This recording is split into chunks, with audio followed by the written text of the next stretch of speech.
Pessoal, vamos lá, continuando a parte 2 das ações possessórias. Nós falamos bastante na aula passada das características gerais da ação de reintegração, manutenção e interdito proibitório. Focamos aí em reintegração e na manutenção de posse e agora vamos falar aqui um pouquinho do interdito proibitório, tá? Lembrar que o interdito proibitório ele tem um conceito que é o seguinte: é aquela ação que tem por finalidade evitar que a ameaça de agressão à posse se concretize.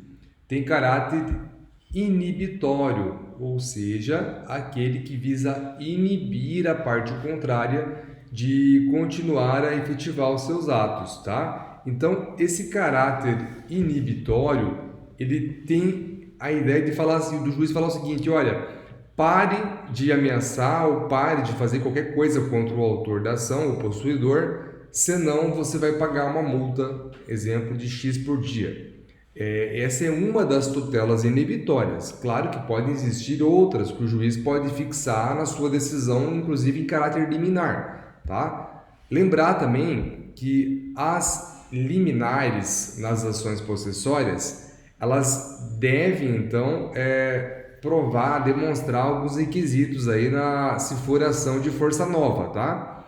O autor vai ter que provar a posse, a turbação, o esbulho ou a ameaça, a data que aconteceu essa agressão à posse, no caso a data que houve o esbulho, a turbação ou a ameaça, e a continuação da sua posse, tá? Em caso de turbação ou ameaça, ou em caso de perda, vai ter que provar que ele tinha posse e na data do esbulho ele perdeu essa posse, tá? E não tem mais a posse.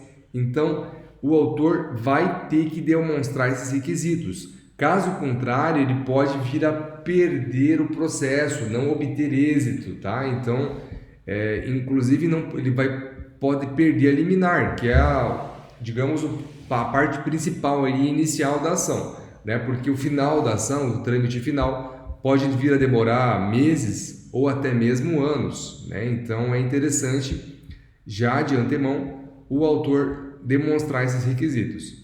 Avançando aí também na parte do interdito proibitório, as características de fungibilidade, juízo possessório, ação dúplice, exceção de domínio, cumulação de pedidos, legitimidade ativa, passiva, litisconsórcio e competência são as mesmas que eu falei antes para a ação de reintegração de posse e para a ação de manutenção de posse, tá? Serão todas iguais, não vai ter nenhuma mudança em relação a esses pontos, tá? Então, só para vocês lembrarem. Vamos falar agora aqui rapidamente sobre os procedimentos das ações possessórias. Quando eu falo aqui do procedimento, eu estou falando da ação de força nova, aquela de rito especial, porque nós não vamos abordar aqui o rito comum, que poderia ser para as ações de força velha, porque o que interessa na nossa matéria são os procedimentos especiais previstos no CPC de 2015. Tá? Então vamos lá avançando, pessoal. O artigo 560 a 566 do novo Código de Processo Civil, ele dispõe lá que incumbe ao autor provar a posse, a turbação, o esbulho ou ameaça praticados pelo réu, a data da turbação ou do esbulho, a continuação desse esbulho.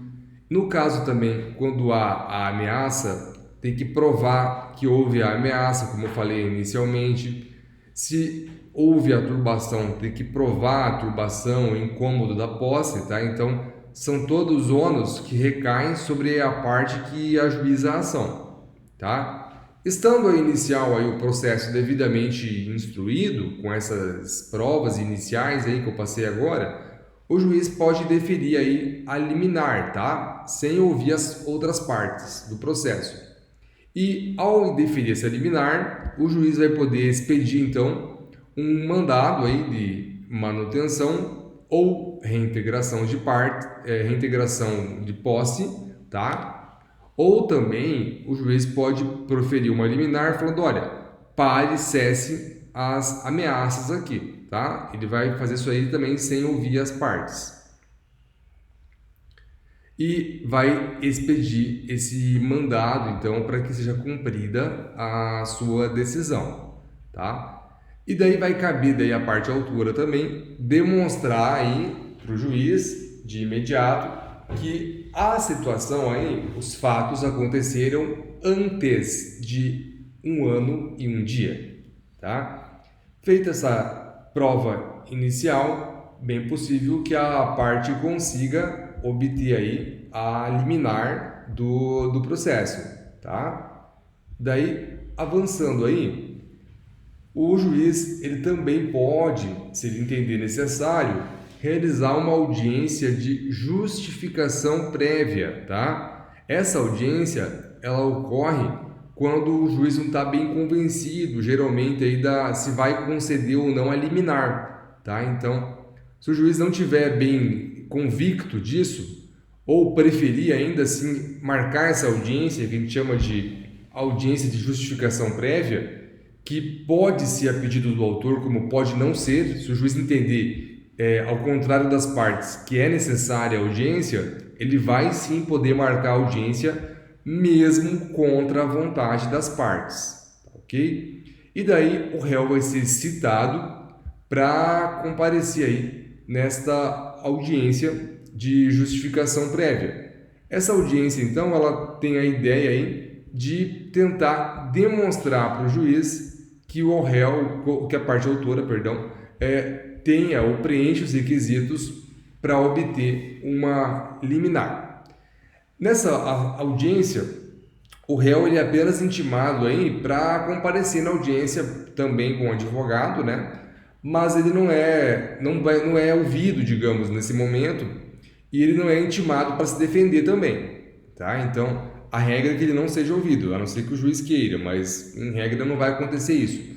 E não é intimado para fazer defesa nesse momento. O réu só comparece lá para garantir a efetivação do seu contraditório. Como assim, professor?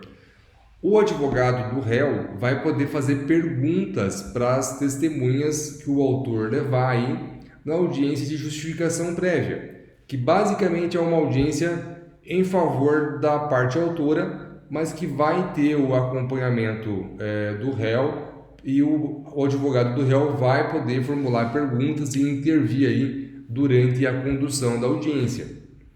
Feita essa audiência, o juiz vai poder ou não vai poder conceder a liminar.